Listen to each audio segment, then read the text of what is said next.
जैसा कि आप सभी को पता है, सभी नियोजित शिक्षक के मूल वेतन में 1 अप्रैल 2021 से 15% की वृद्धि होने वाली थी, लेकिन इसके लिए अभी तक विभाग के द्वारा किसी भी प्रकार का दिशा निर्देश जारी नहीं किया गया है। हालांकि आने वाले समय में बहुत जल्द ही इसका इम्प्लीमेंटेशन होगा। उसके बाद अभी केंद्र सरकार ने अपने सभी कर्मचारियों के लिए 28% महंगाई भत्ता देने का ऐलान किया है, तो हो सकता है बहुत जल्द ही बिहार सरकार भी इसे लागू करे। तो आज की वीडियो में हम चर्चा करेंगे कि मूल वेतन में 15% की वृद्धि के बाद 28% यदि महंगाई भत्ता उसमें जोड़ा जाए तो उसका सैलरी कितना बनेगा, यानी एक नियोजित शिक्षक को कितना पेमेंट मिलेगा। तो यहाँ पर जो आप देख रहे होंगे ये स्लैब, ये 7th पे का स्लैब है। इसी स्लैब के अनुसार एक नियोजित शिक्षक का पेमेंट किया जाता है। तो यहाँ पर देखिए, ये जो 2000 का जीपी दिया हुआ है, ये प्राइमरी ट्रेन टीचर वालों के लिए है। ये इसका बेसिक पे है। शुरुआती बेसिक पे 18,510 है। उसके बाद ये साल दर साल बढ़ते जाता है 3% इंक्रीमेंट की दर से। उसी तरह 6 to 10th वाले के लिए 2400 का जीपी यहाँ पर दिया हुआ है और 10+2 के लिए 2800 का जीपी और उसका यहाँ पर बेसिक पे दिया हुआ है। तो चलिए सबसे पहले हम 15% का इसमें इंक्रीमेंट करते हैं। यहाँ पर मैंने 2 चार्ट बनाया हुआ है। यहाँ पर आप देख रहे होंगे, फर्स्ट चार्ट ये है 15% इंक्रीमेंट वाला और सेकंड चार्ट ये है 15% इंक्रीमेंट वाला। तो इसमें सबसे पहले हम बताते हैं कौन सा इंडेक्स सही है यहाँ पर। तो यहाँ पर देखिए, सबसे पहला जो इंडेक्स है प्राइमरी ट्रेन टीचर वालों के लिए वो है 18,510। यदि इसमें 15% की इंक्रीमेंट करते हैं, 18,510, इसमें यदि 15% की इंक्रीमेंट करते हैं गुना 15%, तो ये होता है 21,286 रुपये।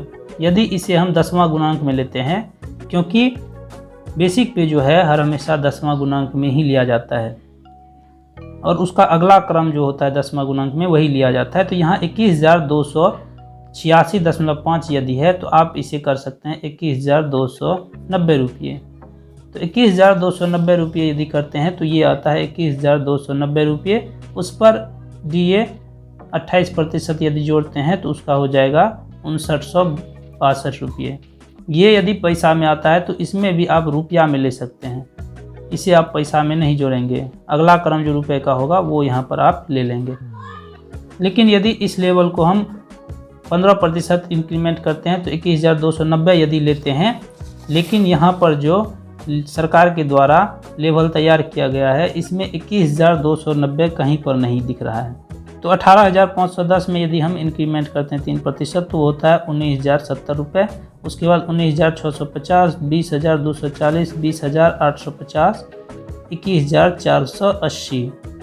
यानी यदि 18,510 में इस इंडेक्स के अनुसार हम 15% वृद्धि करेंगे तो 21,480 हो जाएगा।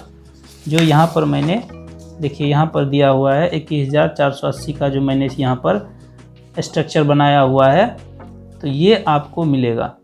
ये प्राइमरी ट्रेन टीचर वालों के लिए है जिसे 2000 का ग्रेड पे दिया जाता है। इसका मतलब 21,290 वाला बिल्कुल गलत है, क्योंकि सरकार के द्वारा जो इंडेक्स तैयार किया गया है उसमें 21,290 का कहीं पर जिक्र नहीं है।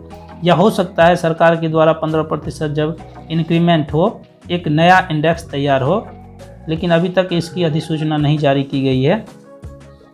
तो हमें लगता है 21,290 जो 15% इंक्रीमेंट के साथ होता है इसे नहीं देकर 21,480 दे। उसके बाद उससे आगे जो लेवल है 22,130, उसके अनुसार यहाँ पर सभी नियोजित शिक्षक का पेमेंट बनेगा।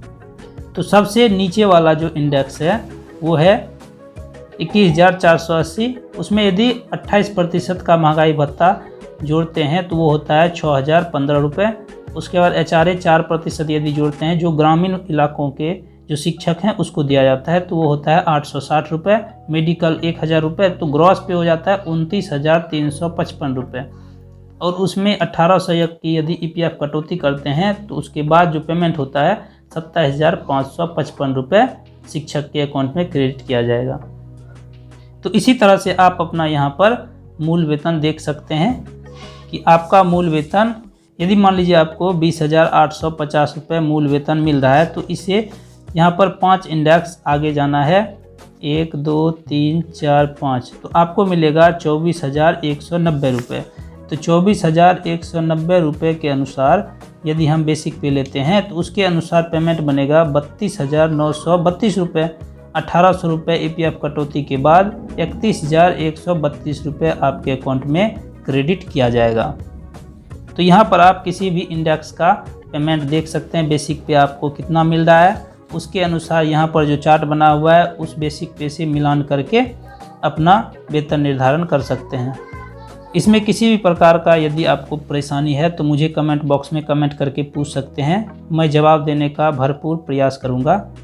या हो सकता है 15% केवल वृद्धि यदि कर दे सरकार तो इस प्रकार का इंडेक्स तैयार होगा जो सरकार के द्वारा नया इंडेक्स बनाया जाएगा। लेकिन 7th पे इंडेक्स के अनुसार यदि 15% की इंक्रीमेंट करता है तो ये ही इंडेक्स लागू किया जाएगा।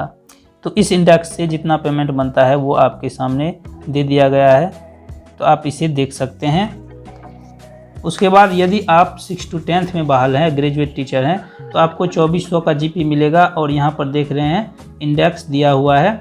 यदि आपको अभी मान लीजिए 20,740 रुपये पेमेंट होता है और 15% की इंक्रीमेंट होती है उसमें, तो यहाँ पर देखिए 1 2 3 4 5, तो ये स्लैब आपको दिया जाएगा 24,090 रुपये का। तो 24,090 रुपये में आप 28% महंगाई भत्ता जोड़ेंगे, 4% HRA जोड़ेंगे, 1,000 मेडिकल, उसके बाद ग्रॉस पे जो होगा उसमें 1,800 रुपये की कटौती कर देनी है आपको। उसके बाद जो आएगा वही आपका पेमेंट होगा, वही पेमेंट आपके अकाउंट में क्रेडिट किया जाएगा। तो इस तरह से आप किसी भी टीचर का पेमेंट निकाल सकते हैं। अगले वीडियो में हम नवनियुक्त जो टीचर होगा उसे 28% DA के बाद कितना पेमेंट दिया जाएगा ये हम पूरी जानकारी देंगे। तो यदि आप उसके लिए जानकारी लेना चाहते हैं तो इस चैनल को सब्सक्राइब जरूर कर लें। फिर मिलेंगे बहुत जल्द एक नए वीडियो के साथ। धन्यवाद।